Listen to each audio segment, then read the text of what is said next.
Hey basketball coaches and players, today I am going to talk to you about Karl Anthony Towns' basketball shooting form. Now this is a center. If you're taller, this may be an option for you, or if you're making the same mistakes, this is going to be a fantastic video. So anyways, let's get down, let's check out Karl Anthony Towns and how he shoots the basketball. Okay, so he receives that ball and he's going up for his shot. What I really like to see with his shot is his wide stance. What that's going to do for him is stabilize his body to stop drifting from left to right. He may have had that issue in the past, which is why he has that really wide base. However, I will tell you, if you also have a wide base, this can actually hinder your shot. And I don't mean by missing the shot, I just mean it hinders it in the fact that it's actually slowing down your shot in most cases. So I would definitely keep your feet shoulder width apart. But again, this form does tend to work quite well for Karl Anthony Towns. I would just like to see him shoot at a higher percentage, that's all. But we do see both of his feet slightly coming in towards the middle. His toes are slightly pointing towards a cross. However, at the same time, they tend to be fairly straight, so I'm not too worried about that. Both of his knees are also facing towards the basket, which is fantastic. And we also see that his hips and his shoulders are pretty well squared towards the basket as well. So this should be a fairly straight shot. Now, he does bring the ball up the middle of his body, and a lot of players do that, but you will sometimes find that if you catch the ball, bring it into your shooting pocket, and then up, you tend to have a faster shot again.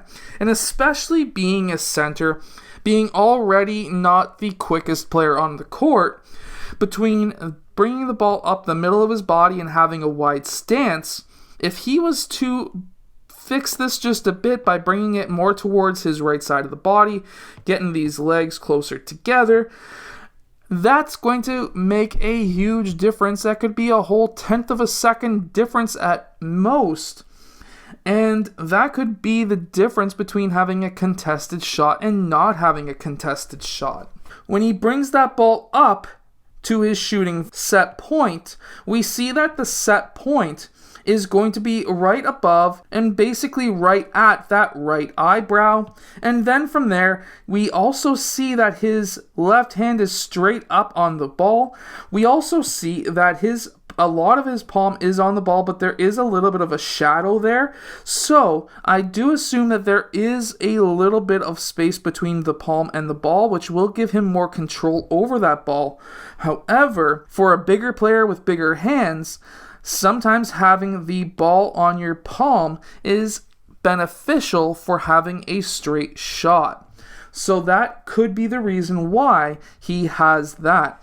Now for regular players like yourself and myself, in most cases, I'm 6'2", you usually want to have some space between the ball and the palm, especially with an in-game shot, because you're going to have more control.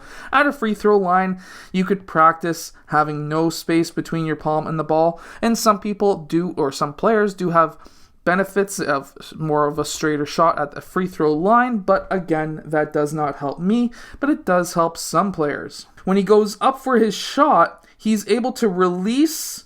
Now, I wish that was a better frame or a higher frame rate so we can actually see the hand release, but I don't see a thumb flick. I don't see the left thumb being pushed forward, so we don't have to worry about something like a Kyrie Irving or a Steph Curry thumb flick. But we do see a little bit of blurriness right there, which is the middle finger, and he does point his middle finger straight down, which does tell me that his middle finger is the last finger that touches the ball. And we also see that his elbow is above his head for the follow through, so he's going to have some really good arc on that ball. Now for his follow through, he holds it up for a while and then it does slowly drift out towards that right side, but I'm not too worried about that because it is something that happens after the ball has totally released from the hand. However, if you find that you're moving your shooting hand off when it's still holding or touching the ball. That is when you need to change that. Another thing I do notice as well is when he's in his set point, he is not bending his wrist all that much, and his arm is actually more of a 45-degree angle than a 90-degree angle. And some players do have the ability to shoot at a 90-degree angle when it comes to their elbow, and that's a very important factor when you're looking for speed. We also see that his shoulder and elbow are in line with the basket, which is why a lot of his shots do tend to go straight, which is good because obviously if you've got a center who's shooting threes, he better be shooting a straight three. And then from there, we do see that he is keeping his eye on the ball just a bit too much. He's keeping his head down, looking at the line to see if he's at the three-point line, and then he looks at the rim. What we really want to see happen here is you should know where that ball is. You should also know where that three-point line is. You should be keeping your head up at this point to know where that rim is.